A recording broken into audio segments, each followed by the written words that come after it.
must be here somewhere.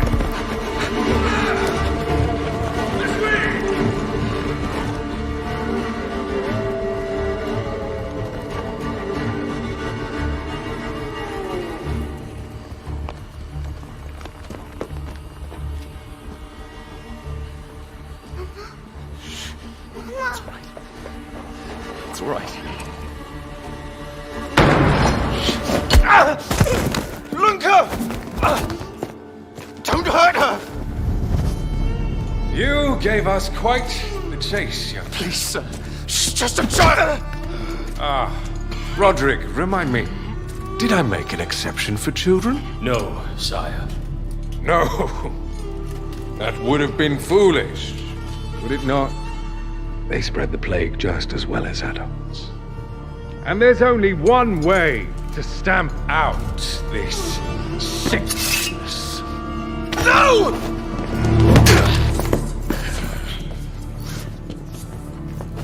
Not just a runner, but a fighter, too.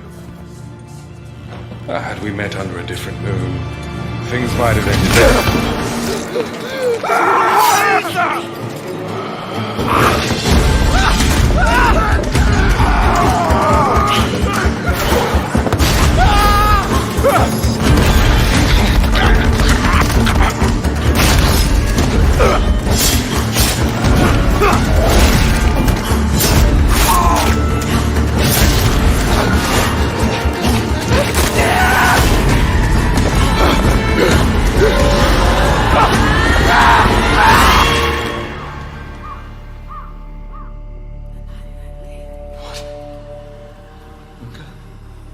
Lunka!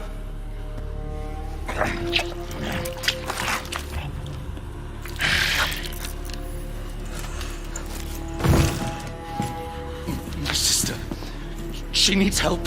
Fast. Please, let us pass through. I beg of you. Please. Please.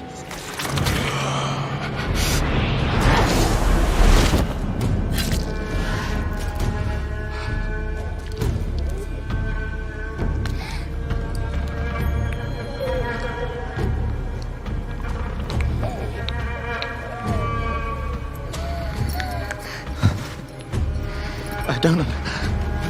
How? I am life. I am death. I am everything in between. I have been watching your little valley.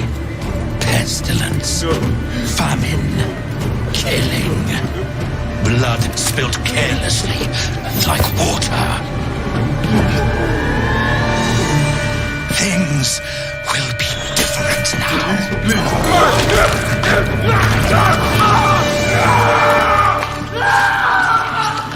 For all of you.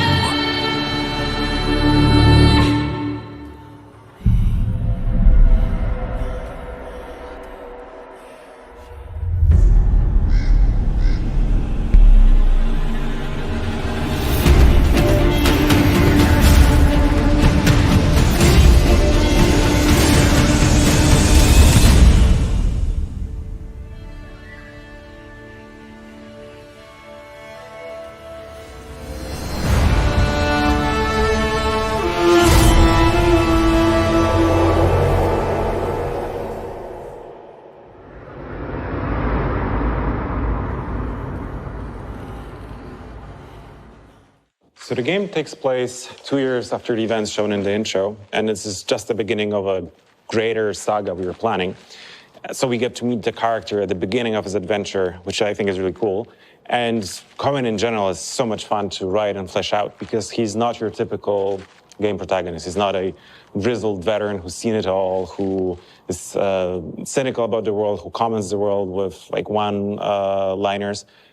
He's a young guy who, at heart, is emotional, he can get vulnerable, he's honest about how he feels.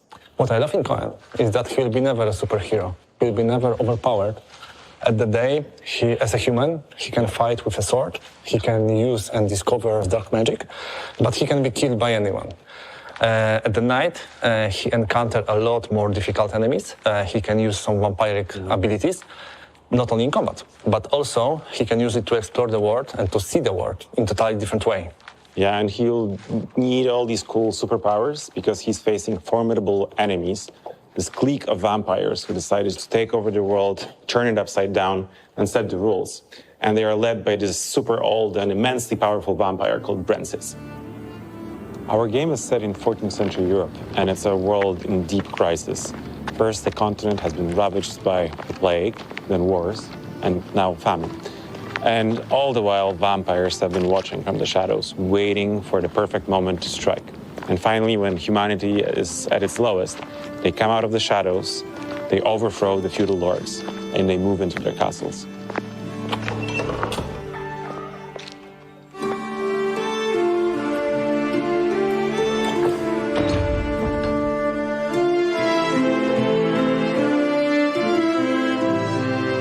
Vampires ruling the world is not necessarily the bad thing.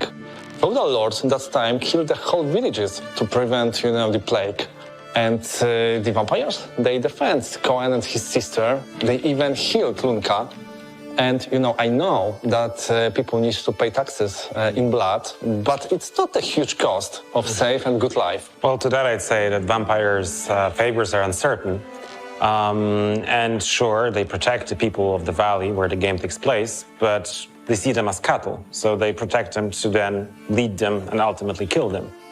And the blood tax you mentioned, it's taken from everyone, the frail, the weak, the old. Each week they have to convene at the church for a blood mass. So for some people, that's deeply traumatizing or might even end up in them dying. So in the end, I'd say the balance is more or less equal. And that's something that I actually really like about our setting, this world, that nothing is simple. Nothing is just black or just white. And you have to decide for yourself, like, what do I think is the right choice? What is the path I want to take? And what is the path I want to avoid?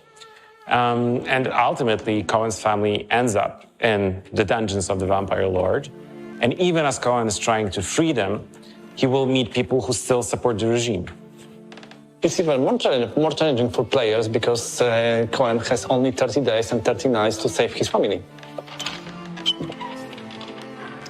In most games, Sandbox means gameplay freedom. In our, it means narrative freedom. We don't think about the quest like the main quest or the side quest. We just have quests. Players will craft their experience through the game by themselves, and nobody will have the same. And we call it native sandbox. Yeah, that's something that really excites me because that means that no two playthroughs will be identical. That each player will have a unique experience. And that's the true magic of video games, and that's why I love making them.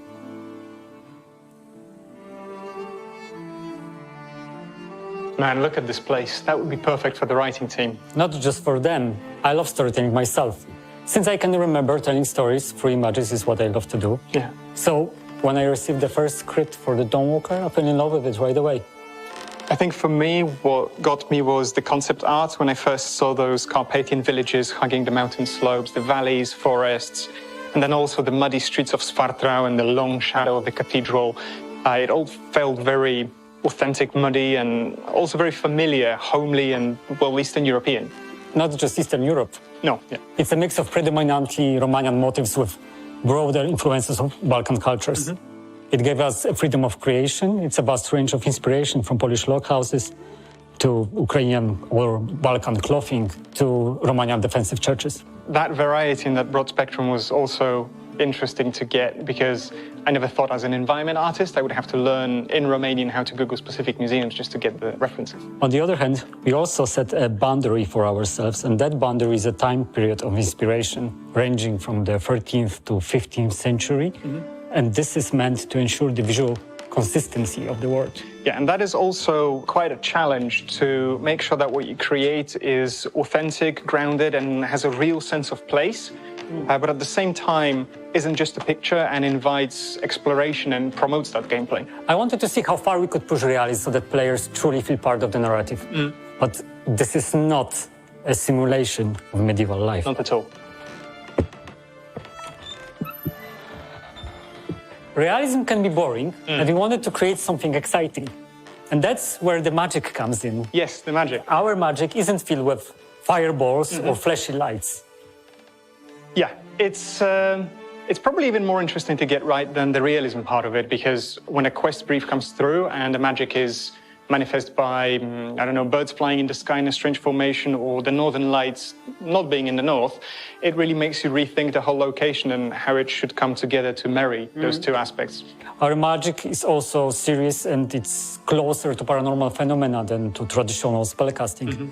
It's like the X-Files set in the Middle Ages, all deeply rooted in the history of the Dawnwalker world.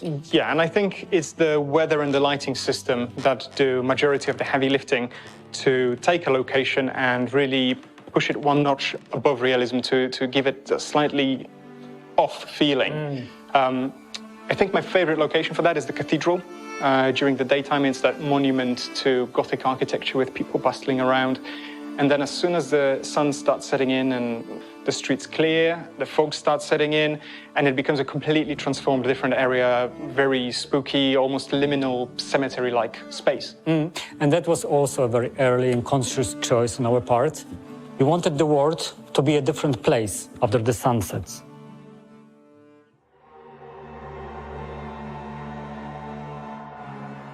Right, so hold on. Environment art is something I understand, right? I do it every day, I understand the creative process behind it, but I've never touched anything to do with character art, which is your speciality. So would you mind walking me through what was your creative process in coming up with that whole thing? Sure. So we approached the work on vampires very seriously. It's a whole new universe. What's even better is that it's a mix of familiar elements with a fresh twist. We all know that vampires are well-defined in pop culture and have been around for a long time, so we wanted to create something fresh. So what primarily sets them apart is their teeth. Our vampire teeth keep growing throughout their lives. The older the vampire, the more teeth they have. So instead of two sharp teeth, they have a series of needle-like fangs, densely growing from their jaws, often emerging from different parts of their skull as they age. The teeth keep growing because the vampire can use them to create another vampire. And the mechanism is very simple. The vampire pulls out his fang and drives it into the heart of its victim. Lovely. So what's interesting is that our vampire's teeth aren't visible at first. They can extend as the mouth opens, and it looks really creepy. Yeah, I still remember the first time that the animations came through from the character art team, showing the mouth opening and the teeth growing, and it was absolutely disgusting. I loved every bit of it.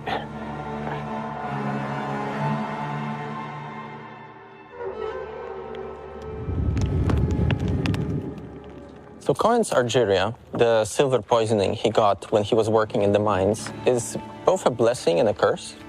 Because on one hand, it weakens him. On the other hand, it protects him from becoming a vampire fully. So, you know, he gets to traverse both worlds, both the world of humanity and the world of the creatures of the night. Yeah, well, he was kind of used to dealing with the vampires since it's been like a couple years since Francis took over. Now he has to find a way to deal with things like undead lurking in ancient tombs that should have remained closed. Kobolds that used to only prey on miners going way too deep into the mines, or even Uriashes, who used to live high up in the mountains, secluded, and now they are in Francis's troops. Yeah, and they are vastly different. Oh yeah, they all have their own separate cultures, and well, if you want to deal with them, I would kinda like to you should get to know them a bit, or else you might get tricked, because they all have their own goals, aspirations, now that they came out of the shadows in Francis's wake. It's a source of a lot of tension, right? Yeah, there's a lot of tension. Some of them can cooperate with humans, but mostly it's just new issues, new problems nobody had to deal with before. But I think this is great because all of that tension, all of these problems are great storytelling material for us, for building all of that content.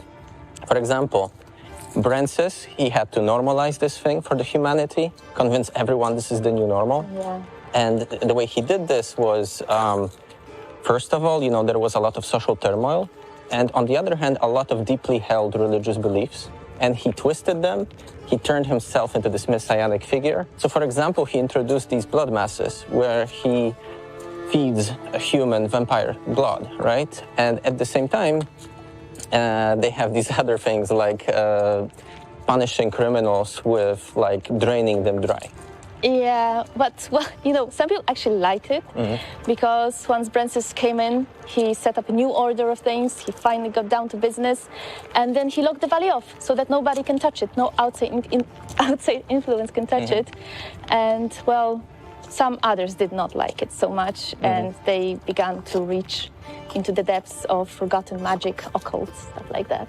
Yeah, so either way you look at it, the Veil Sangora will never be the same again. Not a chance. That is a lot of world building, isn't it? Oh, absolutely. There are so many things we need to remember to make this into a cohesive whole. And at the same time, you have the challenges posed by the open world itself. Because, there is a risk of the content being formulaic or repetitive. We handcraft all of it, and we focus on telling these unique themes we really care about. Oh yeah, we want to talk about loss, about the meaning of family, about opposing tyranny, about trying to coexist with creatures you've never had to coexist with before. Well, but that would be difficult to do with just Coen and Francis, right? Impossible, actually. We had to create a whole host of characters, and we really wanted to avoid having cardboard cutouts, like without motivations, without backgrounds, goals, and ambitions. But, when you meet those characters, your goals and ambitions may overlap, and you befriend them, or it might be the opposite, and you go on a warpath with them. But, given the goal that you have ahead of you, it might be good to have some friends to go along with. Well, but you could go on your own, right? If you wanted. Well, yeah, you could just grab a sword and go storm the castle. Yeah. But, it might be wise to, for instance, find the rebel cell and try to dismantle Francis's rule with them. Or, I don't know, listen to what an agent from outside of Veil Sangora has to say. Which is exactly why I love how we structured the game, because we offer a lot of choice in which characters do you want to interact with, which you might want to skip altogether. And also on top of that, you have this layer of non-linearities where you can decide their fates, but also the fate of Coen and his family. Yeah, and I really like that because it gives us so much replayability. You can always choose a different path. There's something else waiting there for you. Yeah, exactly. And also, on top of that, you get to find all these secrets of Veil Sangora and fill all the blanks and, explore the world. And yet another path might be lurking within that. Handcrafted content is all good and well.